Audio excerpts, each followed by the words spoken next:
Good afternoon, ladies and gentlemen. I am Nathaniel Rutherford, and I am here to talk to you about something of which I hopefully know quite a bit about. That is fan relationships with the media, in sports in the media. And let me start off by saying, of course, I already told you my name, Nathaniel Rutherford, but I am a student at the University of Tennessee, and I am a journalist and fan. And you're asking, how does that work? Well, to be honest, I think all journalists are fans of sports. Journalists are fans of some team, not always the team they cover, which for me happens to be that case. But I'll get to that in a moment, talking about kind of the blending of fans and media and things like that, and the reporting and whatnot. But let me begin with talking about media relationships and fans now, or how it is now. It's very different from how it began. If you are unaware of that, I will get into it into the past in just a second. But first of all, let me talk about just how it affects things now for a little bit. It's a very complicated situation. It's not something that's very black and white at the moment. There are a lot of rules in the NCAA and NFL that are currently being looked at and have changed over the past few years.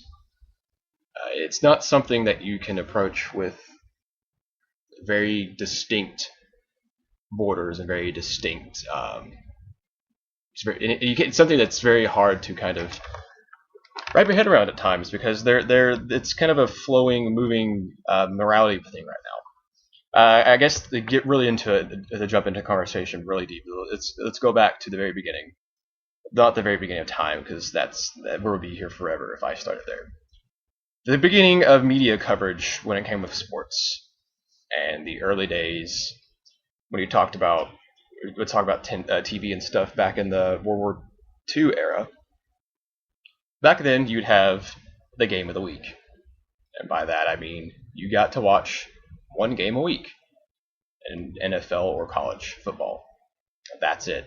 You got one game on TV the entire week, which is bizarre if you think about it, because now we have things. We have days like Saturday, college football Saturdays, that run from 12 to 1 o'clock at night, because you have noon kickoffs for games here at the East Coast, and then you have games later on at night at 10 or 11 kickoffs on the West Coast.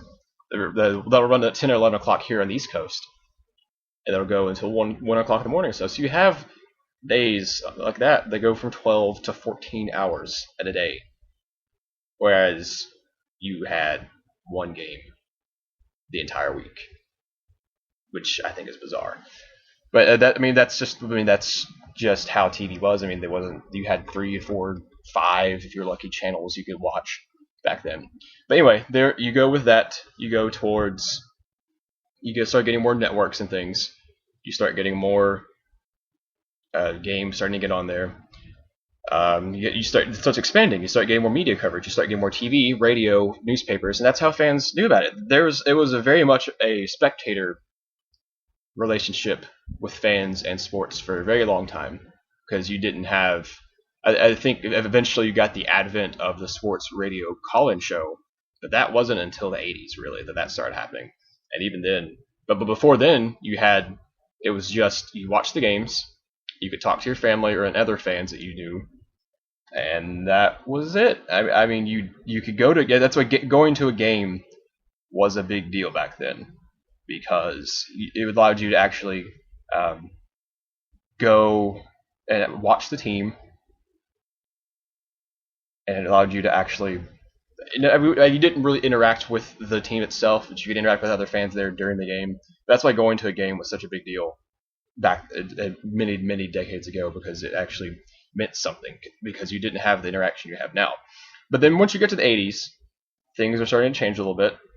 Oklahoma University and Georgia University sue the NCAA saying that for infractions, saying that they were infracting upon antitrust laws because of the way that the TV contracts and things were set up. And in a ruling of 7-2 in their favor, the universities won the rights. The NCAA was indicted on having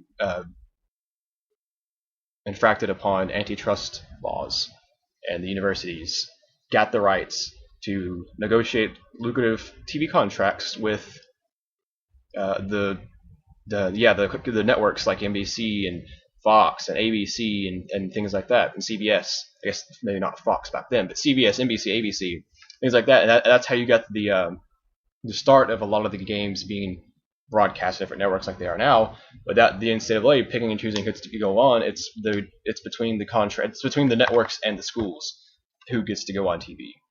And that's how you get things like NBC broadcasting every Notre Dame home game, really almost about every Notre Dame football game that's on, but that they play, and NBC will have it.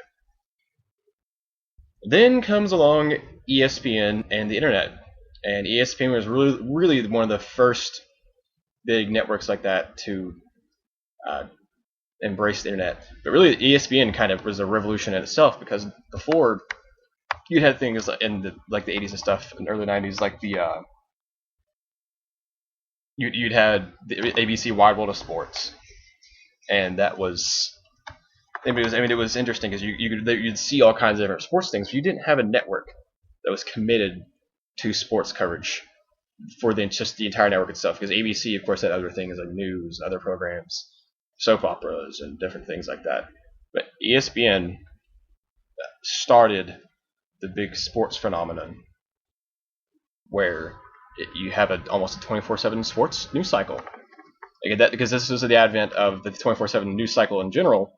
With things like CNN and Fox and things like that were starting to kind of come around, become more popular, and that's when you had the 24/7 news cycle and news, but this is a 24/7 sports cycle, and it was a phenomenon that had never existed before. And then they start embracing internet. They created their own website. They started making things for fan forums, which is so commonplace now. But it was a revolution back then that it had never really happened before. You get the advent of that, and that's what opens up the floodgates. Because now that allowed sites like Rivals and 24/7 Sports to grow and become these just budgeting. They started to bud into these. It's rather. I don't know what you want to say flowers, because I wouldn't say they're as beautiful as flowers. We could say roses. Roses are beautiful, but they have their thorns. And I think that's what a lot of these fan communities are like, the Rivals and 24/7 Sports, because they allow for a lot of fan interaction with each other, with other journalists, and we'll get to in a second more with Twitter and stuff, but they allow for a conversation with coaches and players. Because now, according to a couple of studies, that I've looked up in different journals and stuff, like one that was in CIOS.org, the Electronic Journal of Communication, the one titled "How Online Fan Culture is Revolutionizing College Football."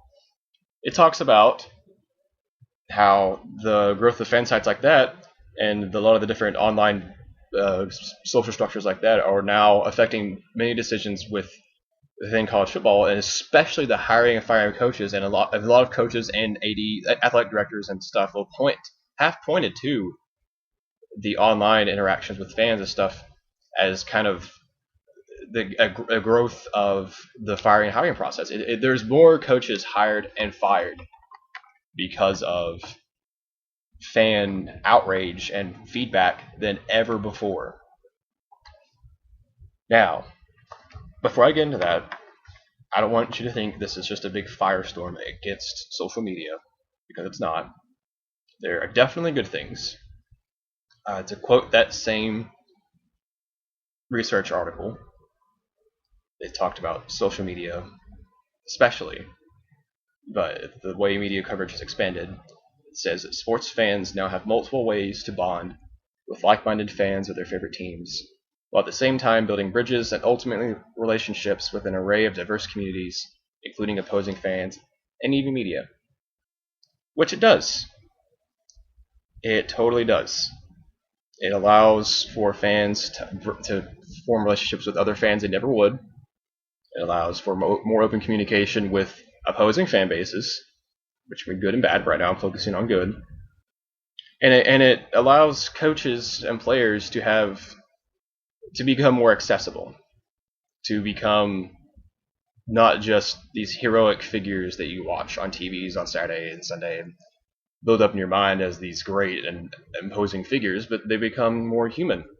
They're more open to actually talking to and being able to converse with, and actually they become more human to the fans, which I ultimately think is good. I think it's a very good thing. It allows for scandals to become less frequent, hopefully, because if the coaches and things realize that their access is a lot more wide open, I would like to believe in a good world that this means more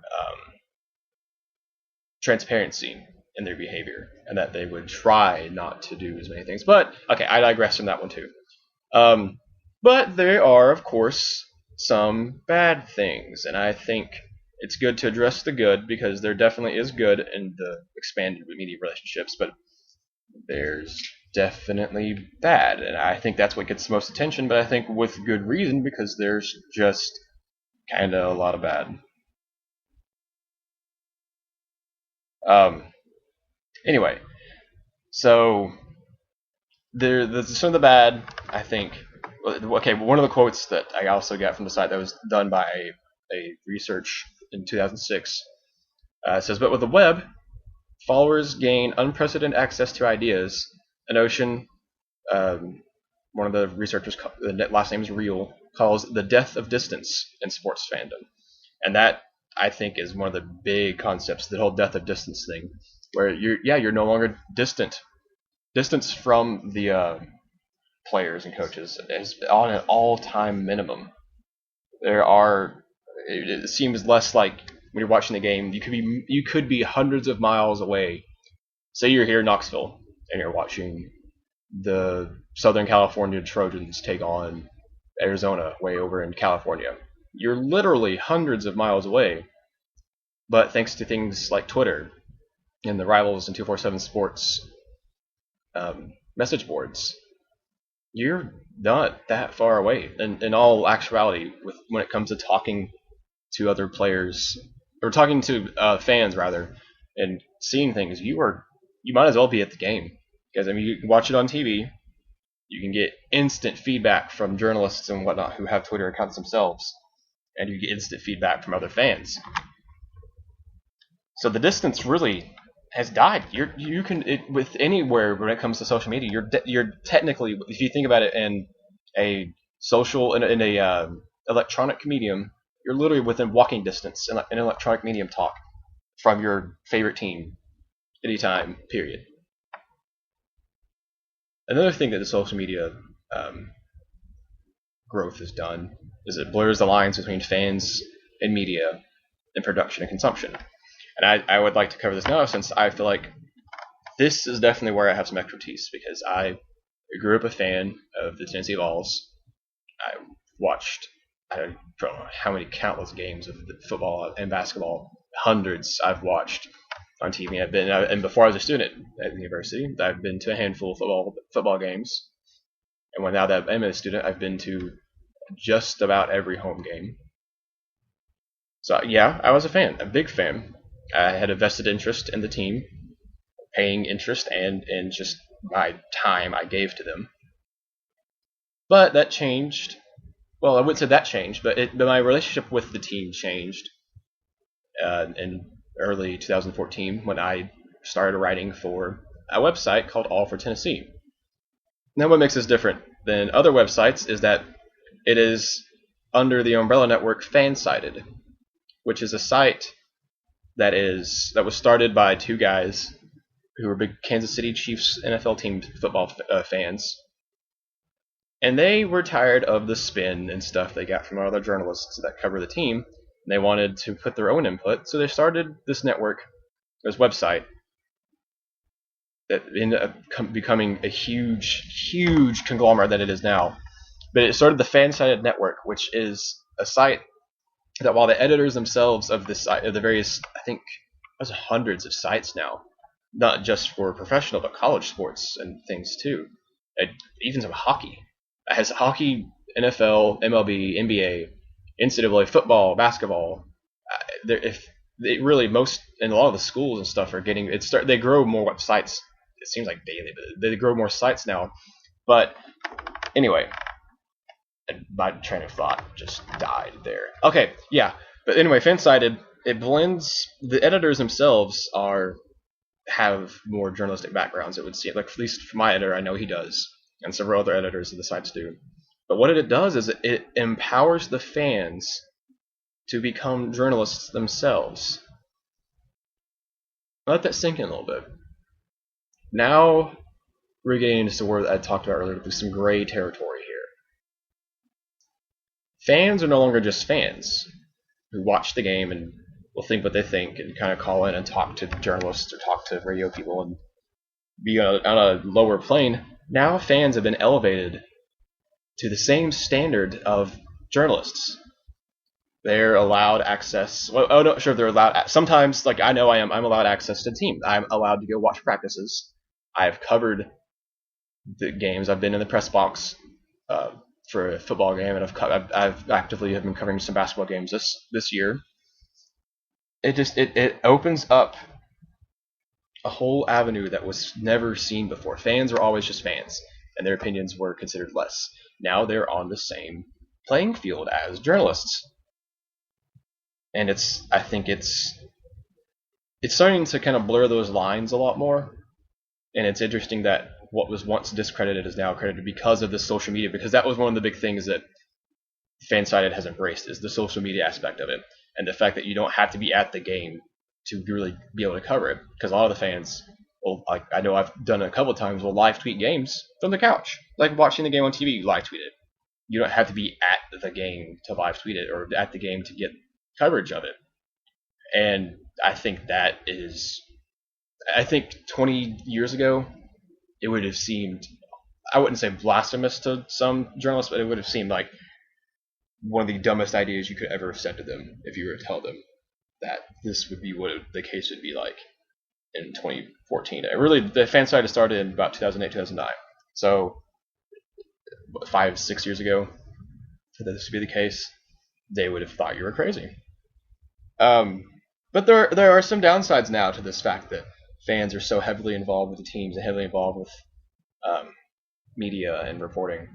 It has the term we talk about in journalism is gatekeeping. Being a journalist is a gatekeeper, and that means you get to decide what viewers, readers, whatever, hear and how the information is presented and stuff. Well, with this new media relationship that's burgeoned, there's a very low gatekeeping now. There's a lot of false information and disinformation out there when it comes to sports and things like that. There's tons of rumors that get spread, and there are things that fans can say, or sometimes even journalists can say, that just aren't true. That they're their opinion sometimes. That gets taken as fact, and it's unfortunate because it's had some pretty bad side effects sometimes. Because there's a case of a couple of fans getting onto an Oklahoma site back in the early, I think 2003-ish, early mid 2000s, and they got onto a site, to Oklahoma's website, and were able to plant false information of that two Oklahoma players were dealing drugs and have been arrested on possession and dealing charges, and those are totally false charges. And the Oklahoma AD at the time spoke about how just damaging it was to the players, who they had not done these things, but it damages their character nonetheless, because people are perceived. It damages their perception, not their character, but their perception of their character, because fans who don't know otherwise are going to perceive them as drug dealers when they're not drug dealers at all. So you have that. You have the low gatekeeping threshold, and then you have things like what happened in the early 2000s when Ron Zook was the head coach of Florida Gators, and you had a website called FireRonZook.com that was created, and I don't know. I think you all can tell. You all know how damaging that is just from the sound of it. But FireRonZook.com was a site that someone created that got tens of thousands, if not hundreds of thousands, of views when it was created, and it spoke out against the current head coach Ron Zook for the Gators. Had all kinds of different discussion boards talking about different jobs that he'd be good for, like a Denny's waiter, a garbage man, and some other rather unseemly jobs that I feel like I really shouldn't get into right now. But the website really is kind of what got him fired. I mean, his job, he didn't do terribly, but if you look at it from the historical perspective, they were that Steve Spurrier, one of their I think their best all-time coach, had just left, and there's a guy who's, I mean, mediocre maybe. He went 7-5 one year, 7-6 I think, something like that. I mean, he wasn't the best, but they weren't losing more games than they were winning. But he gets fired because this fan outrage. I mean, before you'd had fan outrage in the 90s and 80s and things like that. But generally, coaches, as this goes back to what I said earlier about hiring and firing coaches, coaches were generally given longer leashes decades ago. They were given more time to build up their roster, more time to develop the players and get their playbook in and things. But now you're given 3 years probably to do get your stuff set up, and then if you don't have your stuff set up in those 3 years, you're gone, because fans do not want them here if they're not set up by the third year. But sometimes second year. It really depends on how poorly the coach has done. But you have such a shorter leash now because of things like that. And then this shows the history repeating itself, because Florida this year just had a fan start a Fire Will Muschamp site go up. And of course now he's been fired too. But I think it was also because the fans didn't like him. And it showed in the fact that they weren't selling out games. There were a ton of negative feedback from Muschamp. And it's interesting to see history repeat itself, and also with the same school, which I think is bizarre.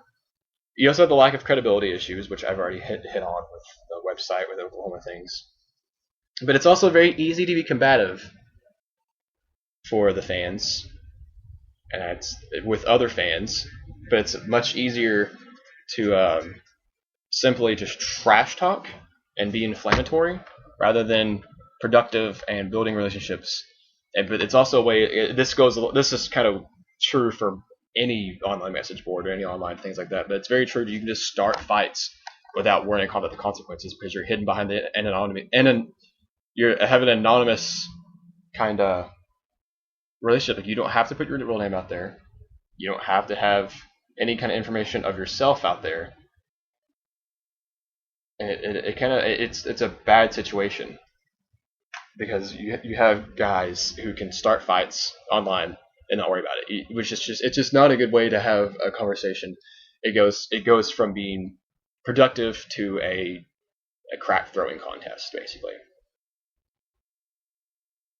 And the fan behavior like that has really changed because of social media, because you would have things where, I mean, people are always going to write angry letters to ADs, things like that, but now you have things where they can directly contact them on Twitter just by tweeting at them, and it goes beyond any kind of, I mean, sadly enough, death threats have always been a thing in sports, but now you get it on Twitter and it's become more public, which you get things that happen en masse.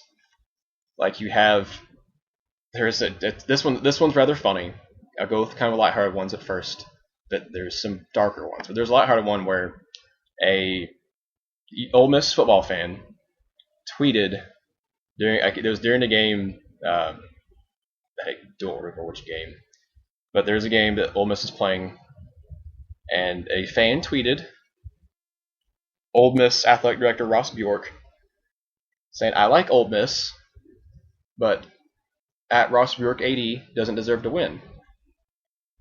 And this guy he's just a fan. He came out of nowhere and tweeted that. Ross Bjork tweeted him back, "Who are you? I invite you to come meet me face to face."